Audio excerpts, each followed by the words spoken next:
Grüß dich, servus Max. Du bist ja ein Profi-Schweißer, oder? Du musst mir helfen. Ja. Ich habe ein Schweißprojekt zu Hause und bin eigentlich schweißunerfahren, also ich mache das nicht so oft. Und jetzt habe ich gehört, dass man beim Schweißen geblitzt werden kann und dass das gar nicht ungefährlich ist. Und bis jetzt habe ich geglaubt, geblitzt wird man nur in der 30er-Zone, aber scheinbar passiert das beim Schweißen genauso. Leider. Kannst du mir erklären, was bedeutet das, sich zu verblitzen? Die Gefahr kommt beim Schweißen durch den Lichtbogen. Also das heißt, dieser helle Blitz, Genau. der blendet mich dann. Ja, sozusagen, ja. Ist, wenn ich jetzt Schweiß in einer Schweißkabine mit reflektierten Oberflächen, kann es sein, dass die Strahlung auch unter eine Helmreihe kommt und die auch gefährden kann. Das heißt, dir ist das auch schon passiert. Ja, leider. Und wie fühlt sich das dann an, wenn man geblitzt wird? Die Augen trocknen aus nach dem Duschen, es fängt zum Jucken an, zum Kratzen, zum Tränen. Dann weiß man schon, man hat sich verblitzt, leider, beim Schweißen. Das klingt nicht sehr angenehm. Na, leider nicht. Und kannst du mir sagen, warum schädigt das meine Augen? Da brauchen wir jetzt fast eine Expertise, hoffentlich. Mike, schau mal schon her, bitte. Mike kann uns jetzt sicher helfen. Sehr richtig, Mike. Kannst du uns erklären, was passiert beim Verblitzen? Warum ist das schädlich fürs Auge? Die Strahlung ist da das Gefährliche dran. Also man hat eigentlich zwei Bereiche. Das eine ist die sichtbare Strahlung. Das ist ein relativ kleiner Bereich, den was man wahrnehmen kann. Und der Großteil ist eigentlich unsichtbar und das ist halt heimtückisch und die größte Gefahr. Da haben zum einen die UV-Strahlung. Haben wir verschiedene Labels, sage ich jetzt mal. Wir haben UVA, man merkt auf längere Zeit, die Haut altert schneller.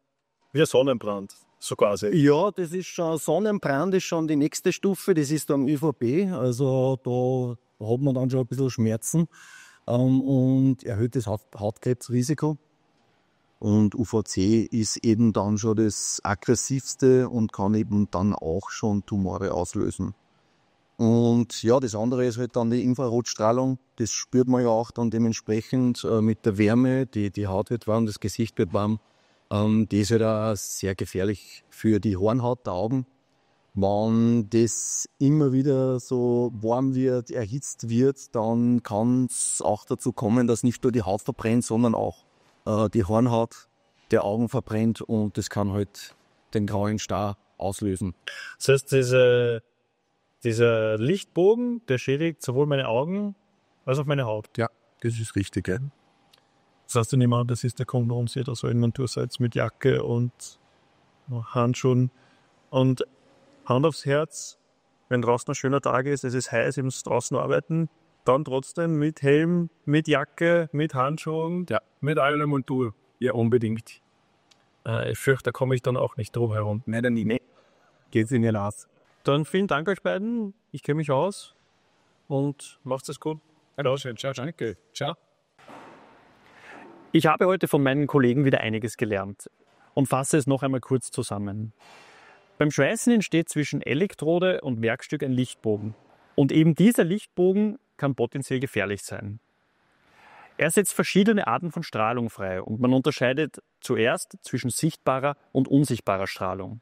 Die sichtbare Strahlung ist dabei die am wenigsten gefährliche. Das ist die, die lediglich blendet. Die unsichtbare Strahlung ist viel gefährlicher. Hier unterscheidet man wiederum zwei Arten. Einerseits die Infrarotstrahlung und andererseits die Ultraviolettstrahlung. Die Infrarotstrahlung wird gemeinhin als Wärme wahrgenommen und beginnt angenehm, kann aber trotzdem zu Schädigungen führen.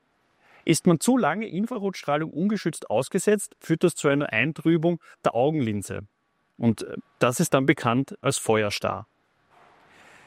Die UV-Strahlung, mit der ist jeder schon mal in Berührung gekommen. Geringe Dosen von UV-Strahlen führen zur Bildung von Vitamin D und sind somit notwendig. Wer sich zu lange der Sonne aussetzt, an einem schönen Sommertag zum Beispiel, der hat das schon erlebt, dass man uneingecremt einen Sonnenbrand davonträgt. Und genau das Gleiche passiert beim Schweißen.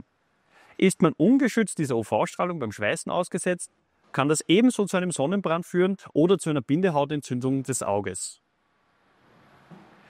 Bei der UV-Strahlung unterscheidet man zwischen mehreren Arten von Strahlung, die eben je nach Art verschieden tief in die Haut eindringen. Was sie alle gemeinsam haben, ist, dass sie schädlich sind und dass sie bestmöglich vermieden werden müssen. Ja, das war jetzt für einen Max und sein Heimprojekt vielleicht ausreichend. aber nicht in der Produktion und im Betrieb ist es einfach zu wenig und da ist am besten, man hält sich an das Stoppprinzip. Kommen wir zum S. Stopp, kurz erklärt, wie der Mike schon gesagt hat. S steht für Substitution. Das bedeutet, ob die Aufsichtsperson vielleicht andere Wege hat, den Lichtbogen zu vermeiden im Sinne von Unterpulverschweißen, Kleben oder Schrauben. Dann kommen wir zum T. Ja, es sind die technischen Maßnahmen. Das heißt, ich schaue auf die Umgebung, wie schaut mein Arbeitsplatz aus. Brauche ich einen Lamellenvorhang, dass ich meine anderen Kollegen schütze davor. Oder auch die Farben im Hintergrund, ist die reflektierend oder nicht.